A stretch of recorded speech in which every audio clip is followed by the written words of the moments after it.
Oh, Lord.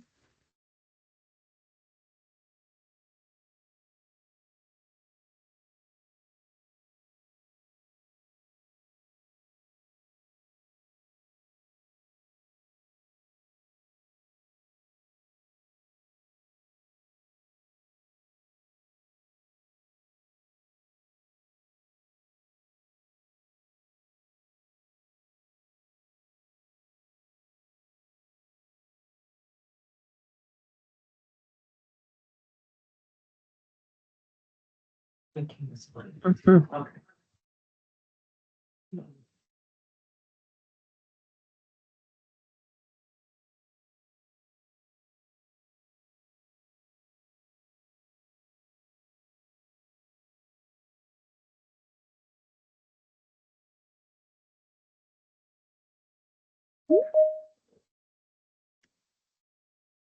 I don't think so, because the lunch and learn. No one's to watch each other eat. Good afternoon, everyone. I want to welcome you to VTOP's September Lunch and Learn. So glad that you're able to join us.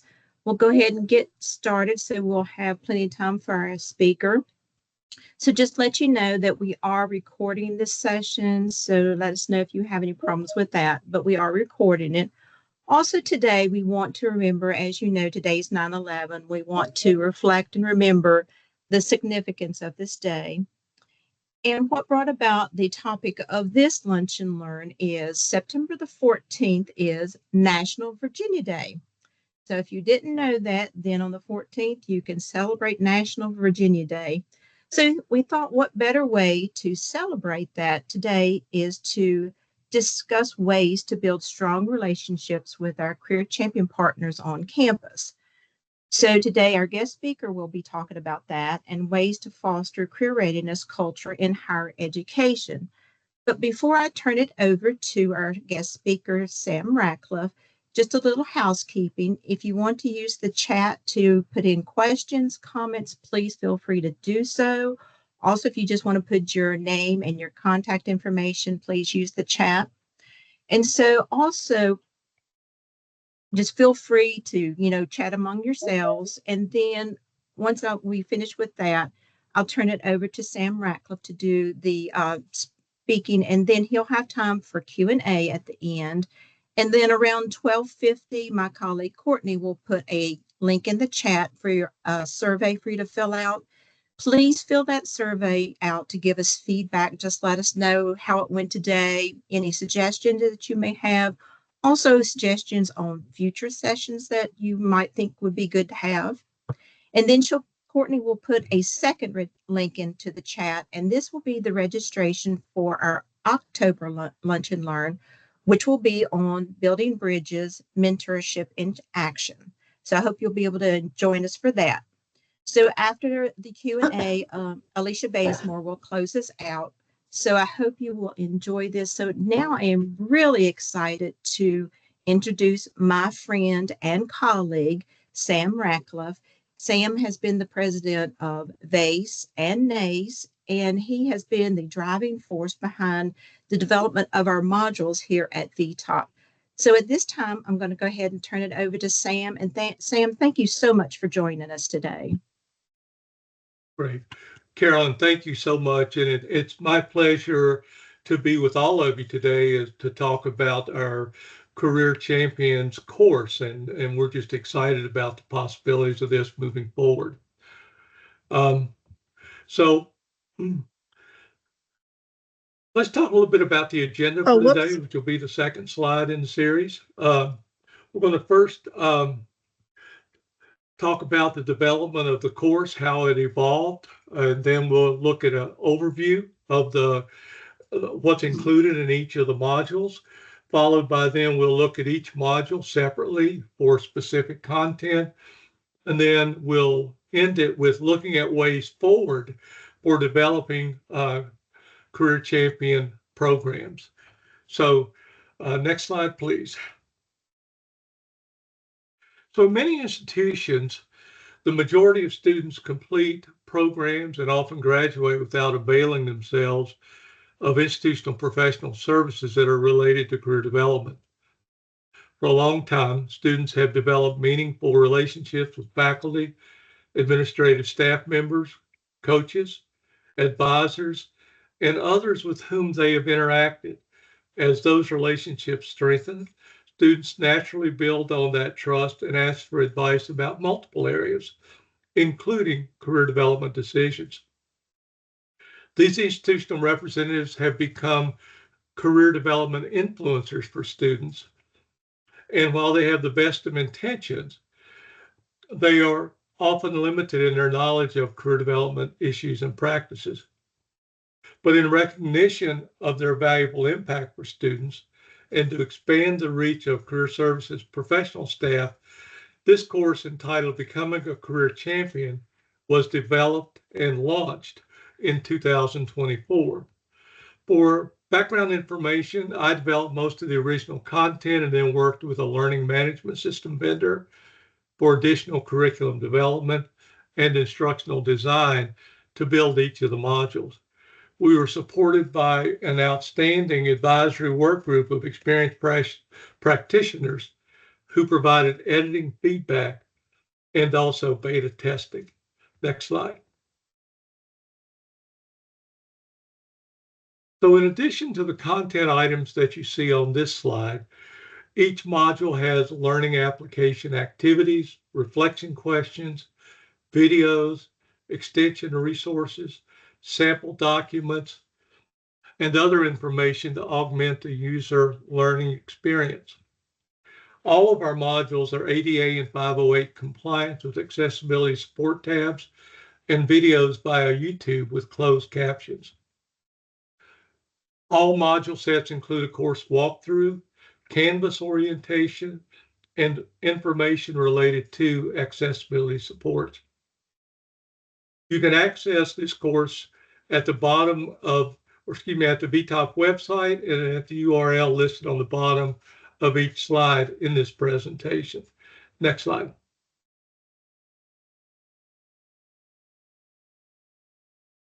So this is a quick overview of the 8 modules included in the Becoming a Career Champion course. This series of online modules was created for faculty, staff, and other educators to develop skills and practices and to move from being influencers to become champions for students' career success by having more effective mentoring, guidance, and then fostering a culture of career readiness within post-secondary education institutions. Doing so improves and expands the reach of institutional career development initiatives. They can be used by individual advisors seeking to improve their skills, or as we'll talk about later, as part of an institutional initiative to create and support a career champions network. Next slide.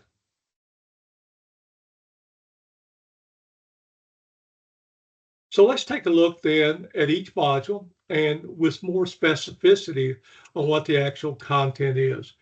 You'll see as this is an example, we have the course material is broken down into lessons, and so those lessons are all separated by particular category.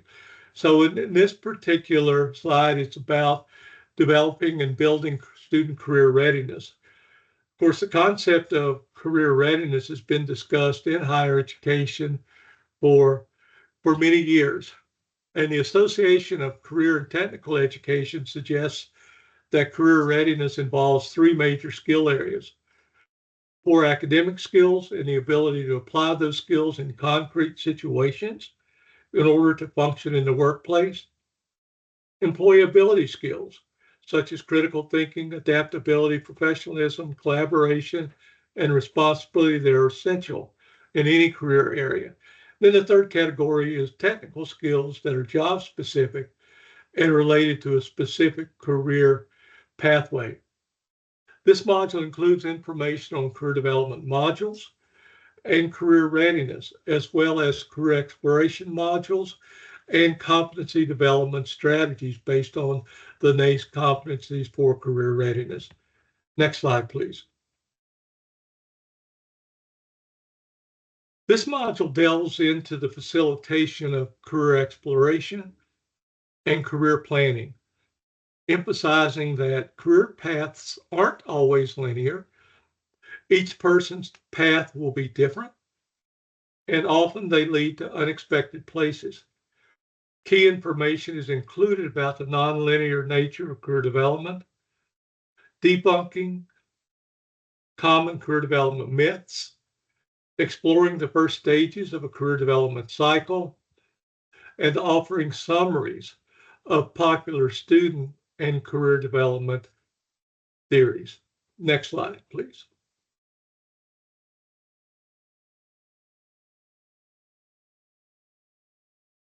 Career champions engage in meaningful conversations with students regarding their career plans. They also work to enhance students' sense of institutional belonging. First, however, they must develop an effective, trusting relationship. And one consideration for building such rapport for effective advising is using a positive psychology approach. Positive psychology shifts the focus away from personal deficits and mere survival. Instead, this field focuses on flourishing, well-being, and life satisfaction. Including in this module are the benefits for both career influencers and students, as well as approaches and behavior that facilitate effective career navigation of brief but very important student career and mentoring conversations. Next slide.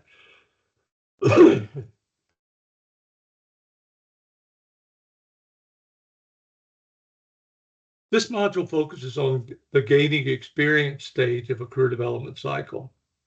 After completing the exploration stage, including self-assessment and researching career options, it's time to move forward with enhancing career readiness competencies and increasing exposure to careers and hiring organizations through meaningful experiential learning activities. Career champions can have significant impact in linking experiential learning with meaningful career development, facilitating effective student decisions, and coaching students on how to best optimize experiential learning opportunities. Next slide.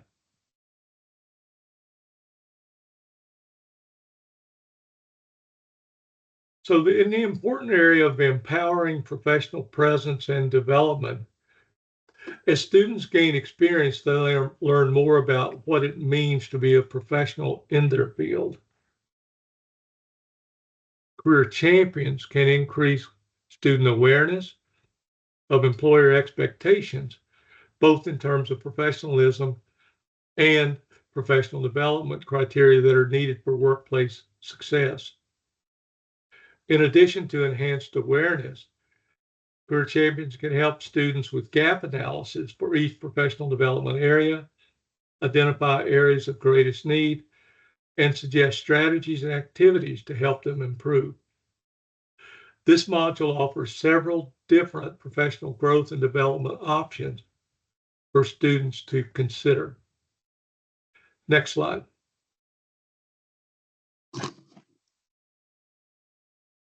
Success in finding internship and employment opportunities requires planning, preparation, research, and persistence. Career champions can help provide vital support and encouragement to students during this process and celebrate successful conclusions together. A career development cycle model introduced earlier in this course includes three major stages: exploring careers, gaining experience, and evaluating and entering the marketplace. This module provides information and resources career champions can share with students to develop critical tools and guide their work as they navigate the market. Next slide, please.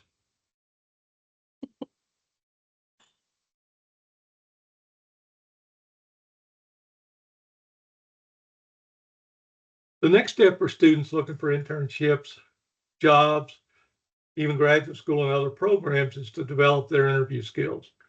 This module is designed to help career champions offer support for students in two key areas: of the process for internships and employment.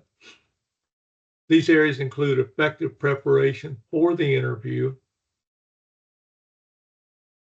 and then also the management or job or internship offers that result from those interviews. Next slide, please.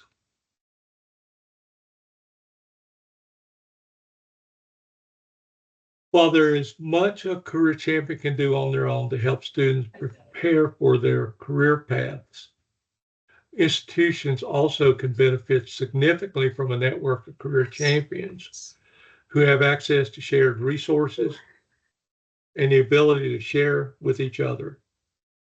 This module discusses how career champions can build and strengthen the career champion network and create a career everywhere for everyone culture at their institution, as well as best connect students with available resources. So those are the 8 modules and just an overview of the content in each of the 8 modules, in each module. In the next slide, we're going to talk about seeking ways forward. Often educators will ask about how they might develop a career champions program on their campus. And the answer, quite frankly, usually depends on institutional and organizational culture. Successful career champion programs seek to build career ecosystems that emphasize a culture of career everywhere for everyone, a credo which suggests, quite frankly, that career conversations with college students can happen anywhere, anytime, and with anyone as students seek advice about career aspirations and goals from myriad institutional sources. Such an institutional commitment to building a career ecosystem helps ensure that students have the resources, tools, and advisory support needed for successful careers and lives. Effective career champion programs emphasize the development of meaningful relationships throughout the institution to optimize diverse career advising efforts. Doing so helps create a common career development language across the institution. There are multiple approaches that might be considered for creating a career champions network. For example, at an institution where there's a designated office to provide career services and advising, that unit might take the lead in identifying career influencers and organizing training efforts for career champion programs, such as Virginia Tech, VCU, and George Mason University have done. Typically, it's the role of the career services unit to provide leadership in the creation and curation of career development content, identify and amplify career development resources, as well as consult, collaborate, and partner with campus colleagues in a common institutional vision committed to career readiness and success. Or the impetus might come from a senior administration official, such as the provost's office at Radford University, which is leading a centralized effort aimed at faculty members to enhance their career advising skills by using the Becoming a Career Champion modules. At institutions with no designated personnel for career development advising, more organic approaches are more likely. An exciting learning trend at many colleges and universities in recent years has been the emergence of communities of practice, or COPs.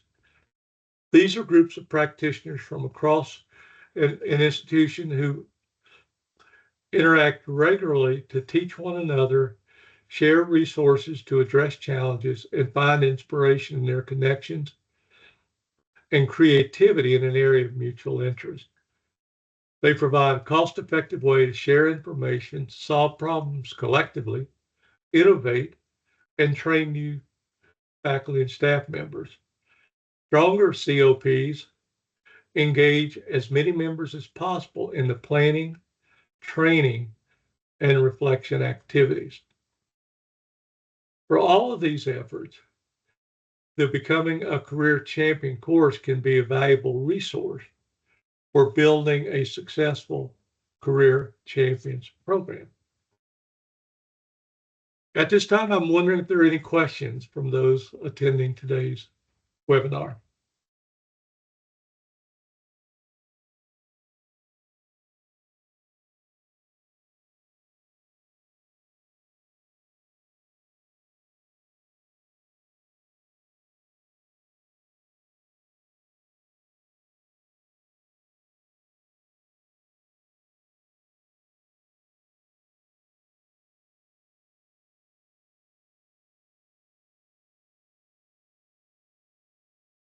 If so, you can list them in the chat or raise a hand, and we'll be happy to do it that way too.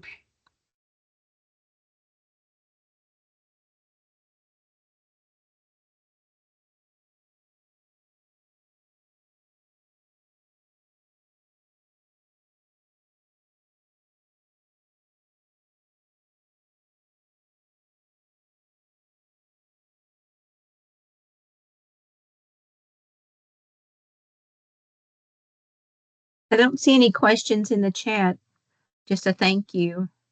Here's one from Christine. She said, will you describe your champion recruitment process? And I guess, Christine, a question I would ask is, are you talking about it on the individual campus?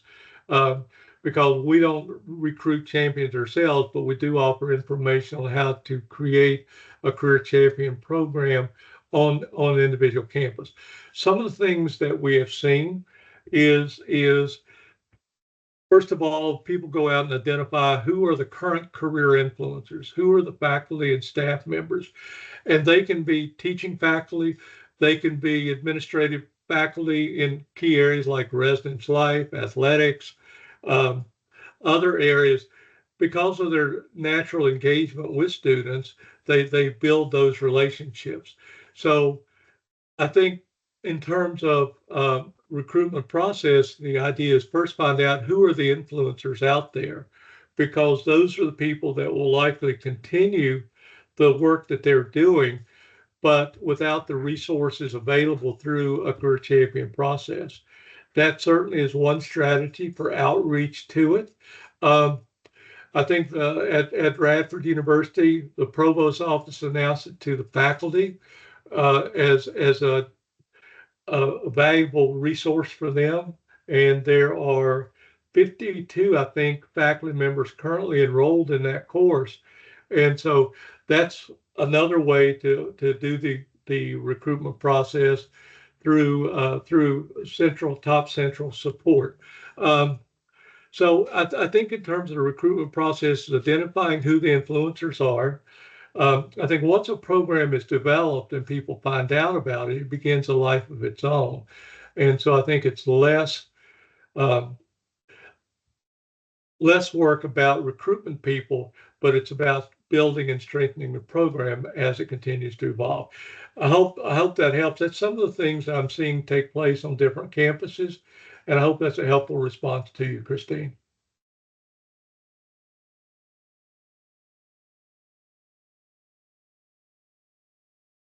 She said that was super helpful.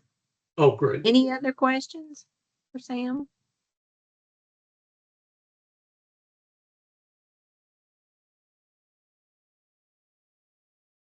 I think if anyone would like a copy of the slide deck, if they just reach out to me, I would be happy to send that to you. And then to answer any additional questions that anyone might have about the implementation of a career champion program on your own campus.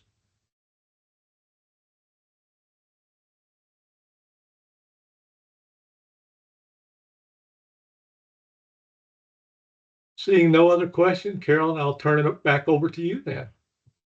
All right, Sam, thank you. I appreciate that.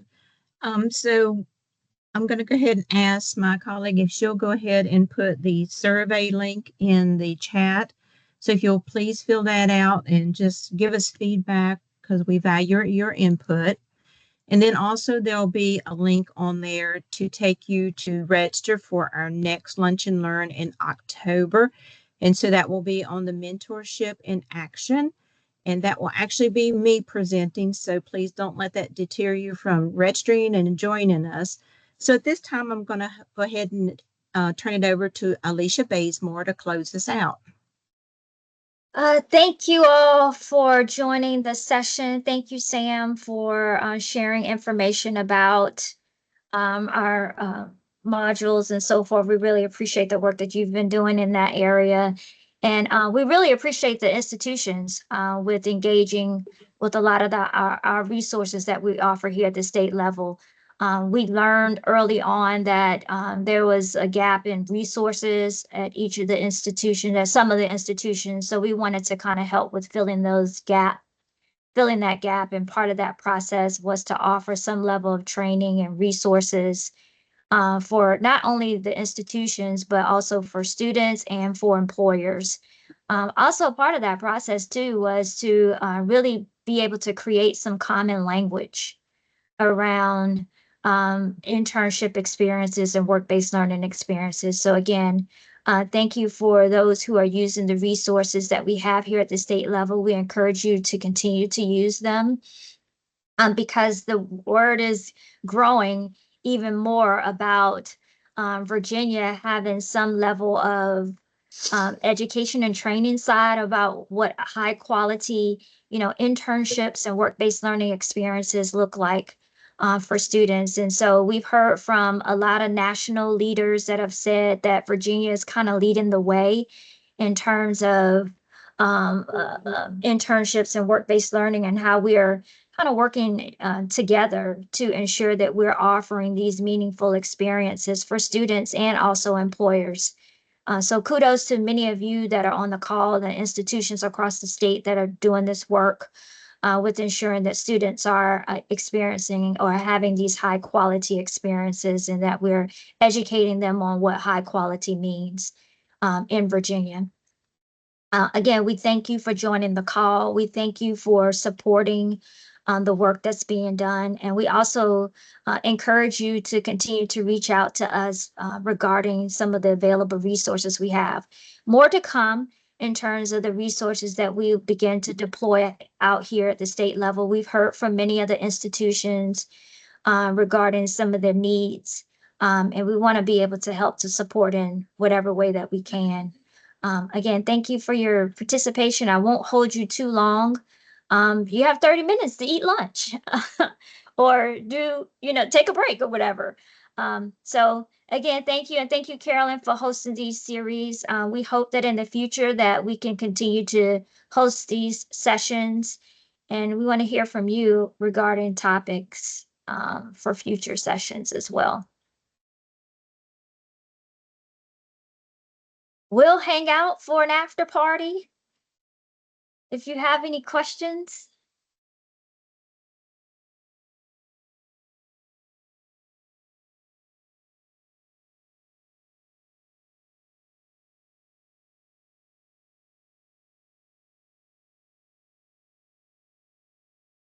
Hi, I'm here for the after party. Hey, I just join. have a few questions. So, my name is Zareen, and I'm a associate professor at James Madison University.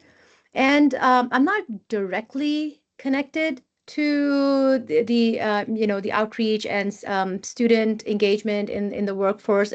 But I work with pre-service teachers, and my focus area is math. So my students themselves, like, because there's a math teacher shortage, like, I thank God, like, I don't have that problem, but I do have a question about recruitment, because the incoming population for, like, our students, the pre-service teachers for math, it has been declining. It has been an issue. So is there some resources that I could, engage in to learn more about what we could do on our end?